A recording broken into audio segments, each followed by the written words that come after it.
सो हम लोग फिर से आ गए हैं पार्ट 2 हमारी वो सीरीज का यूपीएससी 2026 प्रीलिम्स का पेपर। पार्ट 1 में आपने देखा 20 क्वेश्चंस तक। अब आप देखिए 20 क्वेश्चंस के बाद 21st क्वेश्चन। 21st क्वेश्चन जो है वो आपका क्या है, देखिए क्वेश्चन क्या है। तुंगू राहुआ वोल्केनो, तुंगू रघुआ volcano which was declared a global geo park by UNESCO. अच्छा, ये वोल्केनो का नाम है तुंगुरा हुआ वॉल्केनो। क्या आपको पता है इसके बारे में? नहीं, ऑब्वियसली नहीं पता है आपको, पर वॉल्केनो है, ठीक है। Which was declared a global geo park by UNESCO 2025। 2025 में यूनेस्को ने इसको ग्लोबल जियो पार्क, बहुत बड़ी लेवल की चीज बोली, ठीक है। इस सिचुएटेड फॉलोइंग किस कंट्री में? इक्वाडोर, ये भी साउथ अमेरिका में है। अच्छा, पेरू, ये भी साउथ अमेरिका में। बोलीविया, ये भी साउथ अमेरिका में। कोलंबिया, हाँ ये थोड़ा सा अलग है बट ये भी हाँ साउथ अमेरिका में ही। आपको नहीं आता, मैं तो इस क्वेश्चन को नहीं करता और मैं इसको लेफ्ट करता, ठीक है। आप क्वेश्चन नंबर 21 जो है सेट डी का है, यूपीएससी प्रीलिम्स 2026 का। तुंगुरा हुआ वॉल्केनो नहीं पता। अगर आप लोगों ने करंट अफेयर पढ़ा होगा तो वेरी गुड, आप बहुत लकी हैं कि आपने टॉपिक पढ़ा, बट मोस्टली लोगों को ये नहीं आता होगा, ठीक है। आगे चलते हैं। क्वेश्चन है with reference to Madhav National Park. Madhav, अच्छा मुझे पता है माधव नेशनल पार्क कहाँ है, एमपी में, सबको पता है माधव नेशनल पार्क एमपी में, ठीक है। कहाँ पर है? It was declared a tiger reserve in 2025। अच्छा, ये तो बहुत पुराना है। माधव नेशनल पार्क तो 2025 में टाइगर रिजर्व बोला है, मैं तो नहीं मान सकता इसको, पर चलो ठीक है। Sakhya Sagar which is designated as a Ramsar site is situated within the national park. अच्छा, साख्य सागर हो सकता है, साख्य सागर हो यहाँ की रामसर वेटलैंड साइट, इसके बारे में भी नहीं पता मुझे तो, ठीक है। It's area shared between Madhya Pradesh and Rajasthan. क्या एमपी और राजस्थान के बीच में है माधव?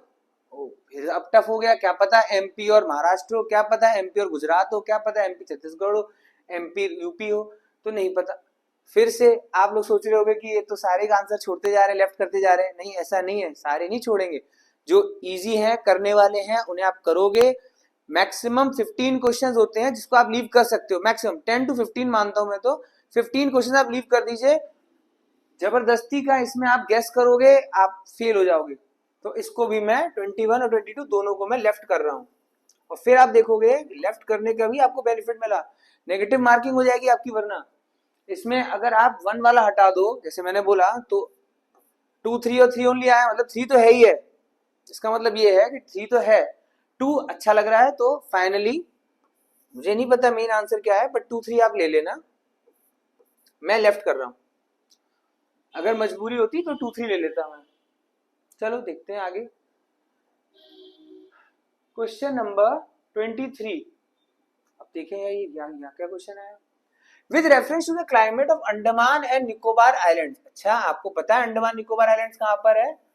अंडमान निकोबार आइलैंड ऐसे करके यहाँ पर है, यहाँ पे 10 डिग्री चैनल है आपका, ये है अंडमान निकोबार। अच्छा ठीक है साहब। The climate can, very good, defined as humid, हाँ बहुत उमस होगी। ट्रॉपिकल, हाँ ट्रॉपिक ऑफ कैंसर के अंदर ही है, ये ट्रॉपिक ऑफ कैंसर है उसके नीचे, इसका मतलब ये ट्रॉपिकल कंट्री है, मतलब sorry state union territory. Tropical coast line climate, हाँ भाई कोस्ट लाइन है, कोस्टल है, coastal coastal climate. It receives rainfall from both south west monsoon से बारिश आती है। साउथ वेस्ट मानसून क्या है आपको, ये 0 डिग्री इक्वेटर के बाद कोरोलिस फोर जब ऐसे घूमकर आती है, एक अरेबियन सी ब्रांच और एक बे ऑफ बंगाल सी ब्रांच जाती है, तो उससे, हाँ ठीक है। And north east returning monsoon, जब मानसून रिटर्न करता है विंटर में, तो वो ऐसे आता है पानी लेते हुए तमिलनाडु पे वार करता है और फिर लौटते हुए जाता है। तो हाँ जी, ये भी ठीक है, ये भी ठीक है, ये भी ठीक है, बट अब तीनों आ गए। अच्छा सॉरी, थर्ड वाला पढ़ा नहीं हमने। मैक्सिमम प्रेसिपिटेशन, मतलब मैक्सिमम बारिश जो होती है वो कब होती है? दिसंबर एंड मई में होती है। दिसंबर एंड मई के बीच में, दिसंबर एंड मई के बीच मतलब विंटर रेनफॉल। नहीं, ऐसा तो नहीं है विंटर रेनफॉल है तो हमेशा ही बारिश होती रहती है। थर्ड हट जाएगा आपका, थर्ड हटते ये हटा ये हटा, आप 1 2 ले लीजिएगा, ये आंसर मैं लगा रहा हूँ। मेरे पास लॉजिक भी है कि ये कोस्टल एरियाज है, साउथ वेस्ट मानसून आ रहा है, सबसे ज्यादा बारिश गर्मी में होगी ना यहाँ पर। हाँ, और साइक्लोनिक रेनफॉल भी हो सकती है यहाँ तो अक्टूबर वाला भी हो सकता है, ऐसे नहीं है कि विंटर रेनफॉल, तमिलनाडु थोड़ी ना है वो। ठीक है, आपका ये क्वेश्चन हो गया, इसका आंसर है 1 2। आगे चलते हैं। Which of the following geographical features और phenomena associated with peninsular block of India. Peninsular block क्या होता है? पेनिनसुला मतलब वो साइड जो तीन साइड से पानी से, ये और ये तीन साइड पानी है आपका, तो इसको बोलते हैं पेनिनसुला। ठीक है, नंबर 1 क्या है भाई यहाँ पर, सबमर्जेंस मतलब अंदर पानी के नीचे चला जाना of parts of the western coast due to tectonic activity. अच्छा, वेस्टर्न कोस्ट जो है आपको पता है ये ब्लॉक माउंटेन है, इसमें से एक पार्ट नीचे चला गया था, वही द्वारका जो धस गई है, एक पार्ट नीचे चला गया था और आपके ब्लॉक माउंटेन ऊपर रह गए थे, वेस्टर्न घाट। ठीक है, तो ये बिल्कुल सही है। दूसरा, presence of residual mountain range, बचे कुचे पहाड़ी रेंजेस, रेसिडुअल मतलब बचे कुचे, जैसे आपका रावली रेसिडुअल ओल्ड माउंटेन में आता है, उसी तरह such as Velikonda hills. Velikonda hill कहाँ पर है आपका, आंध्र प्रदेश में वेलिकोंडा है। कुछ भी कोंडा है, पापी कोंडा, वेलिकोंडा, तो ये ज्यादातर कोंडा रेड्डी, तो ये कहाँ पर होते हैं, आंध्र प्रदेश। एंड महेंद्रगिरी हिल, आप सबको पता है महेंद्रगिरी हिल क्या है, उड़ीसा की हाईएस्ट पीक, या फिर ईस्टर्न घाट की हाईएस्ट पीक क्या है, महेंद्रगिरी हिल, वो भी यहाँ पर है। ये क्या है, रेसिडुअल पहाड़ी, हाँ बिल्कुल सही, ईस्टर्न घाट जो है वो रेसिडुअल पहाड़ी है। बचे कुछ पहाड़ बचे हैं क्योंकि इतना टाइडल करंट और इतने सारे ओशनिक वेव्स आती हैं, वेव का टोपोग्राफी की वजह से यहाँ पे पहाड़ टूट गए। ठीक है, फिर लिखा है डीप, गहरे, वी शेप्ड रिवर वैली, जो यूथफुल स्टेज ऑफ अ नदी होती है, बहुत तेज होती है, formed by fast flowing rivers. South India कौन सी नदी है फास्ट फ्लोइंग रिवर है, साउथ इंडिया में सीजनल रिवर्स हैं। आप देखिए कृष्णा रिवर, सिर्फ एक कावेरी है जो पेरेनियल रिवर है साउथ इंडिया में। क्यों, क्योंकि साउथ वेस्ट मानसून से भी उसमें पानी आता है, फिर नॉर्थ ईस्ट रिटर्निंग मानसून से भी पानी आ जाता है। तमिलनाडु में मैत्तूर डैम है ना कावेरी नदी पर, जिसपे डिस्प्यूट चलता है, कावेरी रिवर वाटर डिस्प्यूट। आप याद रखना कावेरी एकलौती पेनिनसुलर इंडिया की परमानेंट रिवर है, बट इतनी तेज बहने वाली deep we shaped river valley वहां पे नहीं है, क्योंकि वहां पर कोई ग्लेशियर से पानी नहीं आ रहा है, बारिश से पानी आ रहा है, तो इतना भयंकर नहीं हो सकता। इट इज नॉट झेलम है। सो 3 हटा, मेरे हिसाब से 3 हटा, 3 हटा दिया, 3 हटा दिया, आपका 1 2 आ गया, ये आप आंसर ले लीजिएगा। ठीक है, हमारी जीपीएस क्लासेस में मैं ही हूँ राघव सर, मेरी तरफ से इसका आंसर 1 2 है। अच्छा ठीक है, आगे चलते हैं। अब आया क्वेश्चन नंबर 25 पर, ये सेट डी का है, आपको बता दें। अच्छा, consider the following statement reference to Sagarmala programme. अच्छा, सागरमाला प्रोग्राम क्या, अच्छा जहां तक हमें पता है सागरमाला प्रोग्राम ये था कि यहाँ के जो पोर्ट्स हैं उनको यहाँ के पोर्ट से हमें कनेक्ट कर दे ऐसे करके, तो इसका नाम था सागरमाला। अगर ये सड़क पे कनेक्ट करते तो ये जाता भारतमाला, यही है। ठीक है, क्या है भाई, the Sagarmala programme seeks to achieve, वो चाहता है अचीव करना, पोर्ट लेड इकोनॉमिक ग्रोथ। हाँ भाई, पोर्ट कनेक्ट कर रहा था थ्रू कॉस्ट इफेक्टिव मतलब कम पैसों में, एंड सस्टेनेबल, वाह, सतत कोस्टल इंफ्रास्ट्रक्चर, सतत सस्टेनेबल मतलब आगे की जनरेशन के लिए भी। तो ये बहुत परफेक्ट, कितना सुंदर स्टेटमेंट है, इसको तो सबको ही सही करेगा। Second, the success of the Sagarmala programme is reflected in significant growth in coastal and inland waterway. अच्छा, इसकी सक्सेस जो है वो रिफ्लेक्ट कैसे दिखी गई है, सिग्निफिकेंट मतलब काफी हद तक दिखी गई है, growth in coastal and inland waterway, मतलब कोस्टल वाटरवे और इनलैंड वाटरवे अंदर से कनेक्ट कर रहे हैं पानी के रास्ते। अच्छा, along with improved global port ranking, उसकी वजह से हमारे जो पोर्ट्स हैं जैसे पारादीप पोर्ट उड़ीसा का, उसके बड़े चर्चे हो रहे हैं। अच्छा, ये भी ठीक है, वेरी गुड।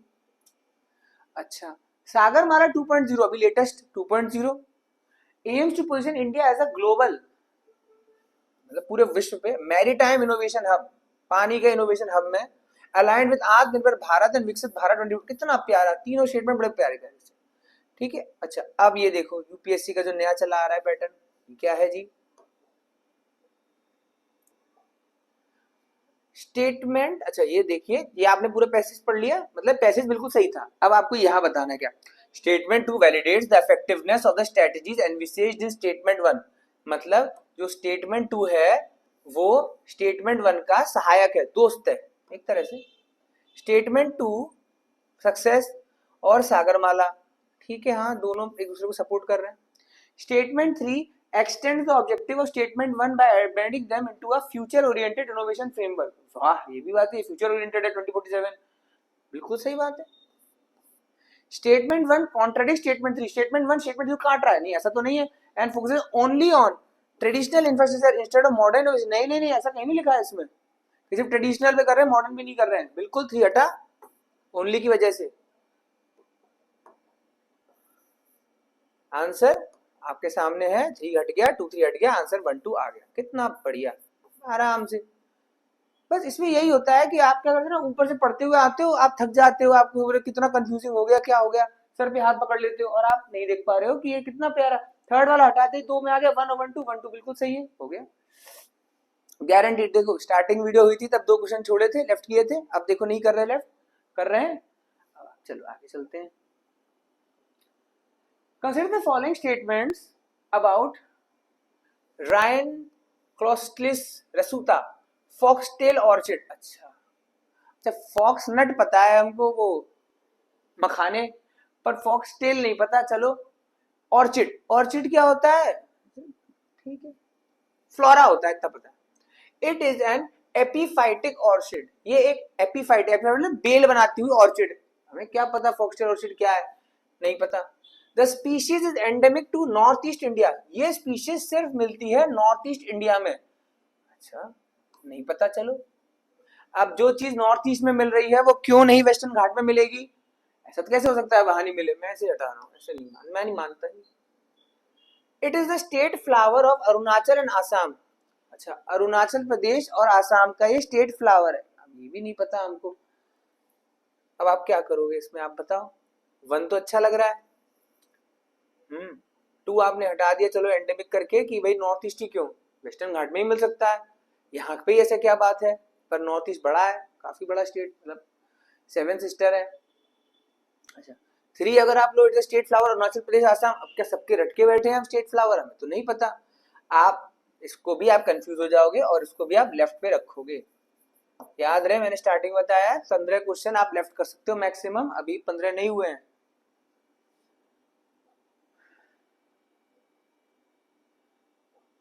जितने भी आप अधिकारी देखेंगे, जितने भी लोग इस पेपर में क्वालिफाई कर सक्सेसफुल होंगे, वो यही बोलेंगे टफ क्वेश्चंस आप लीव कर दीजिए, इजी क्वेश्चंस आप गलत नहीं करोगे, बस आप पेशेंस रखिए और पूरा पेपर पढ़िए, आराम आराम से धीमे धीमे आप पढ़िए, हो जाता है।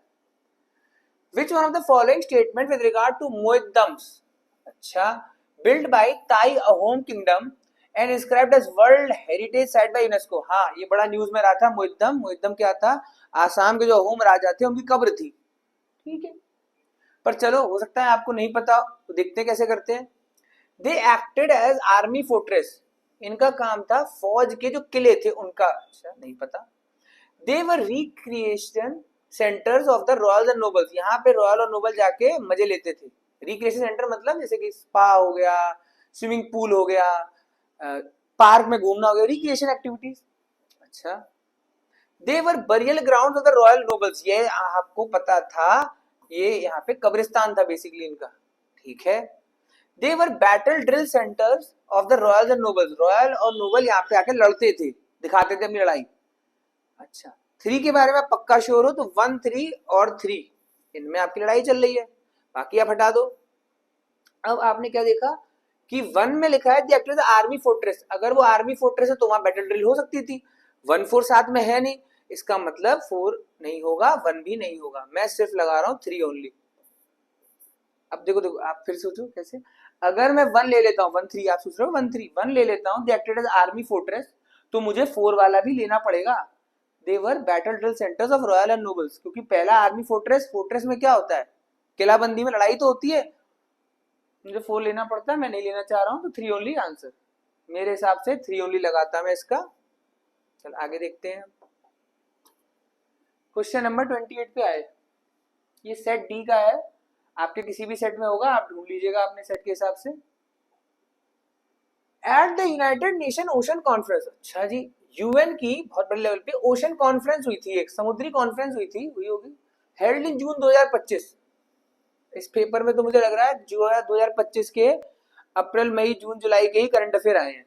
अच्छा 2026 चल रही है, ठीक है। कहां पर हुआ था, फ्रांस में हुआ था।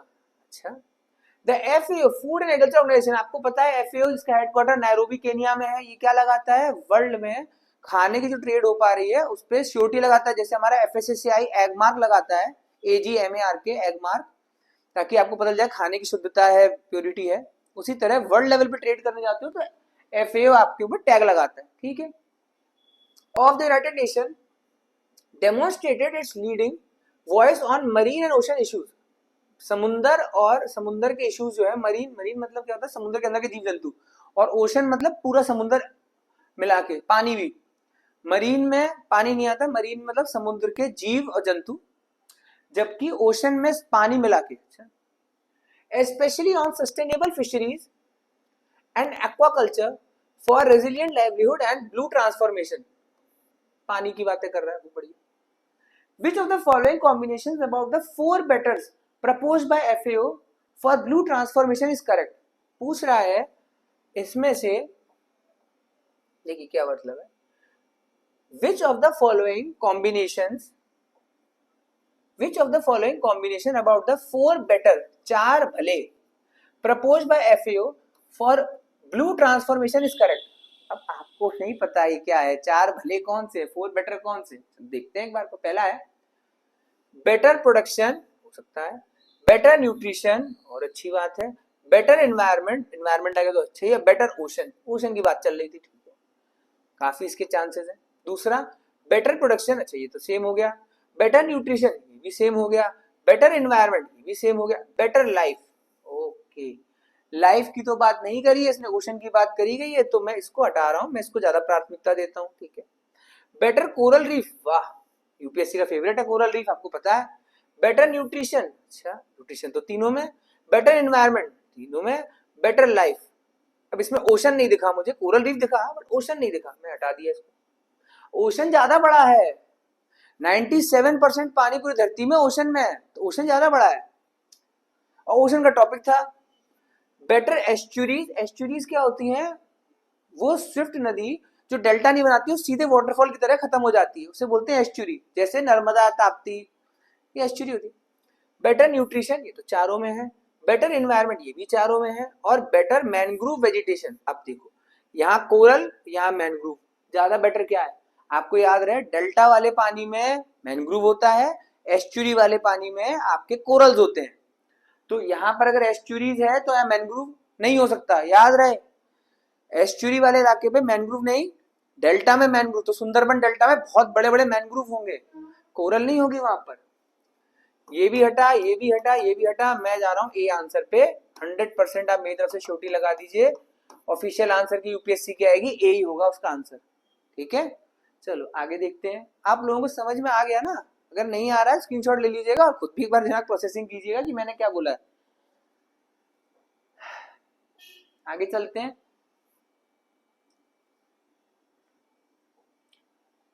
Which of the following statements with reference to Lake Turkana are correct?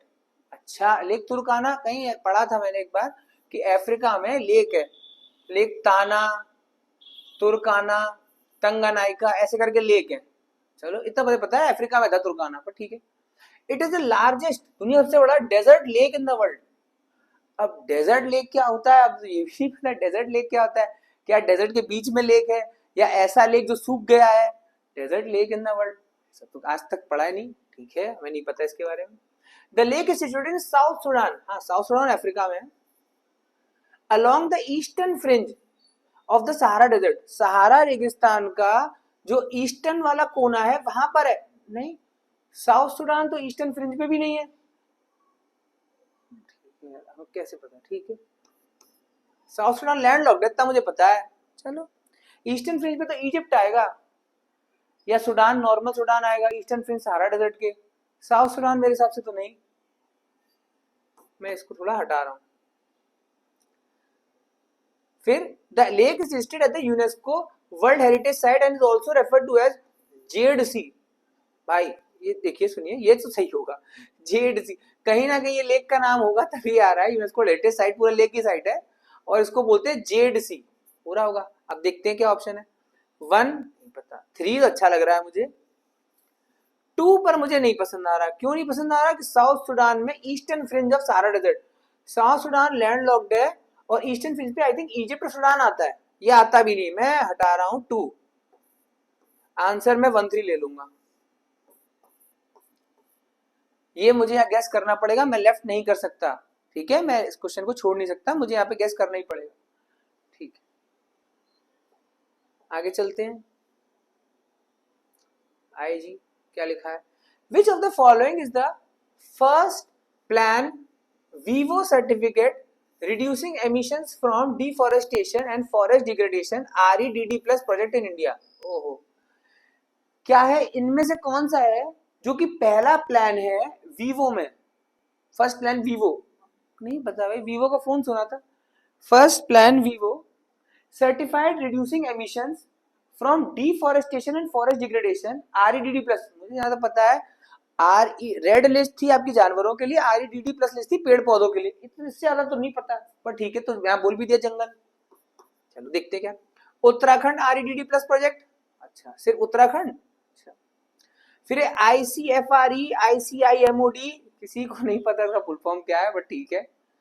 Trans boundary REDD+ project in north eastern Himalaya, पूरे के पूरे नॉर्थ ईस्ट को ले लिया, बहुत चांस है इसके। खासी हिल कम्युनिटी REDD+ प्रोजेक्ट, सिर्फ खासी हिल, तो ये उत्तराखंड हो सकता है या खासी हो सकता है।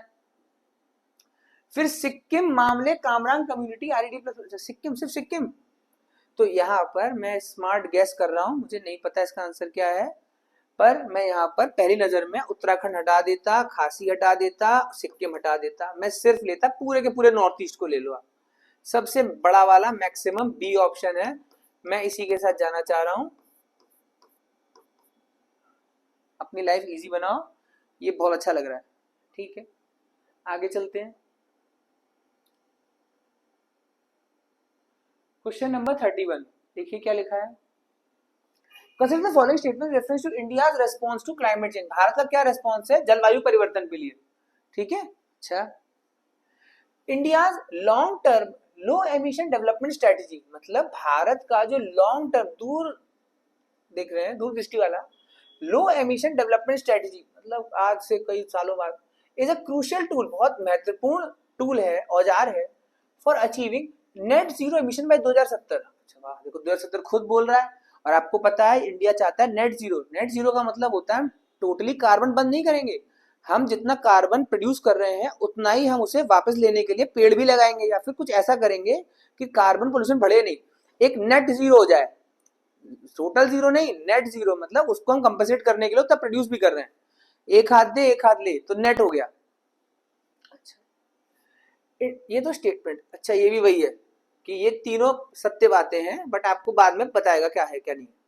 India's fourth biennial update report submitted in December 2024 recorded around 8% decrease in green house gas emission in 2020 over 2019।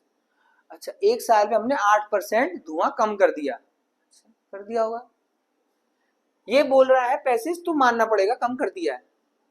Climate resilient मतलब जलवायु से रेजिलियंट मतलब झेलने की क्षमता रखने वाला, डेवलपमेंट नेसेसरली मतलब जबरदस्ती, depends on quick and short term achievement of emission reduction target. अब ये बोल रहा है जल्दी जल्दी शॉर्ट टर्म अचीवमेंट पे डिपेंड करता है। अच्छा, पहले में आप बोल रहे हो लॉन्ग टर्म और इसमें आप बोल रहे हो शॉर्ट टर्म, ये थोड़ा सा विरोधाभासी हो गया, मतलब कॉन्ट्राडिक्टरी हो गया। ठीक है, पहला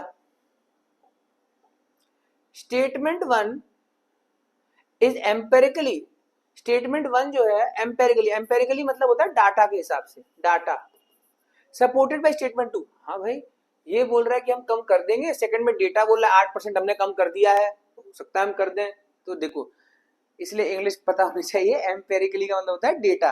अच्छा, दूसरा आया स्टेटमेंट 3 कॉन्ट्राडिक्ट्स द अप्रोच